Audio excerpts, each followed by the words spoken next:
भोजन वास्तव में यज्ञ है, उपभोग नहीं।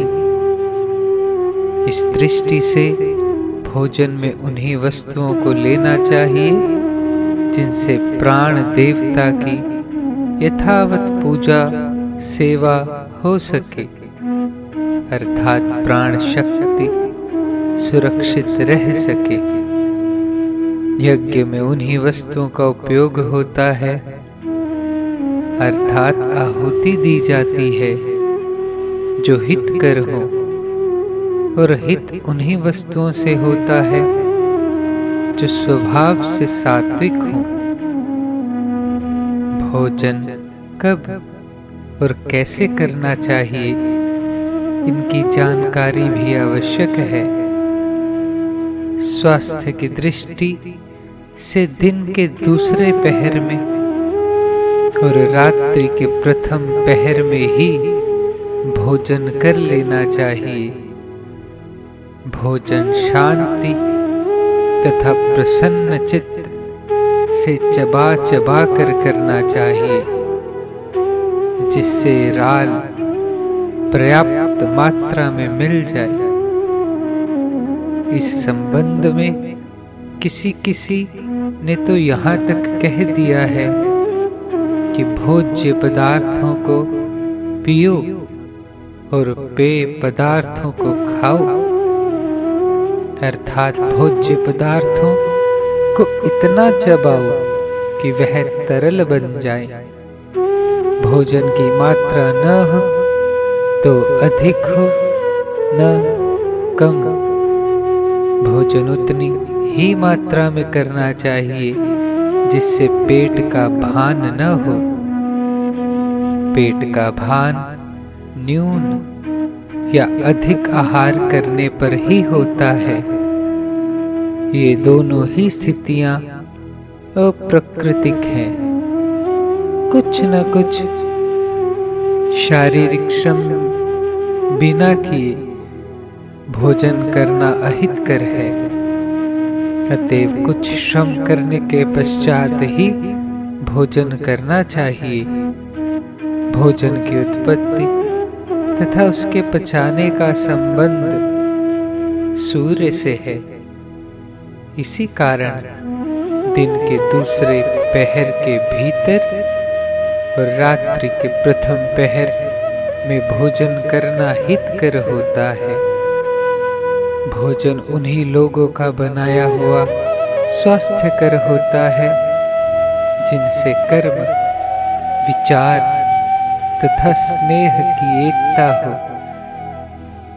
भोजन करते समय इस बात का विशेष ध्यान रखना चाहिए कि अपने समीप कोई ऐसा प्राणी तो नहीं है जिसने भोजन न किया हो।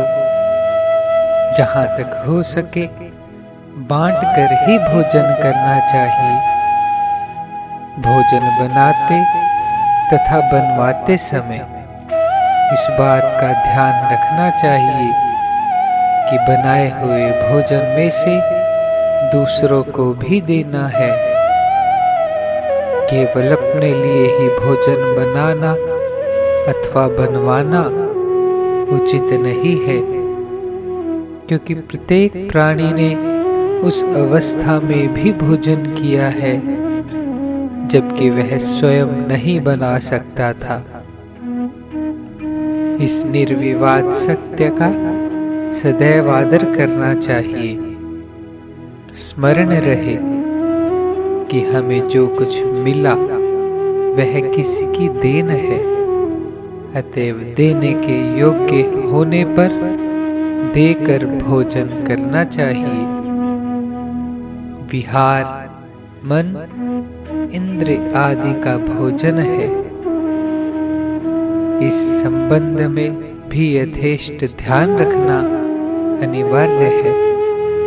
मन, इंद्रिय आदि में उत्पन्न हुए वेग को दबाना अथवा अमर्यादित ढंग से पूरा करना अहितकर है। जो वेग उत्पन्न हो उसको नियमानुकूल साधन बुद्धि से पूरा करना चाहिए। वेग छिपे हुए राग का परिणाम है। जिस राग को विवेक पूर्वक नहीं मिटा पाते, उसकी वास्तविकता का अनुभव करने के लिए नियमित एवं मर्यादित प्रवृत्ति अनिवार्य है। प्रत्येक प्रवृत्ति के अंत में मन, इंद्रिय आदि के शांत तथा स्थिर होने पर ही आवश्यक शक्ति का विकास होता है, जो उन्नति का मूल है। छींक, प्यास, भूख, निद्रा एवं मल मूत्र आदि शारीरिक वेगों का यथा समय तुरंत निवारण करना ही स्वास्थ्यकर है। काम वेग के संबंध की बात पर भी विचार करना आवश्यक है। मनोविज्ञान की दृष्टि से काम का वेग शरीर के अन्य सभी वेगों से बलवान तथा प्रधान है। जब तक सर्व इंद्रियों का ब्रह्मचर्य सिद्ध नहीं हो जाता, तब तक काम पर विजयी होना संभव नहीं। शरीर की सत्यता तथा सुंदरता एवं इंद्रियजन्य ज्ञान का सद्भाव जब तक है, काम का अंत नहीं हो पाता।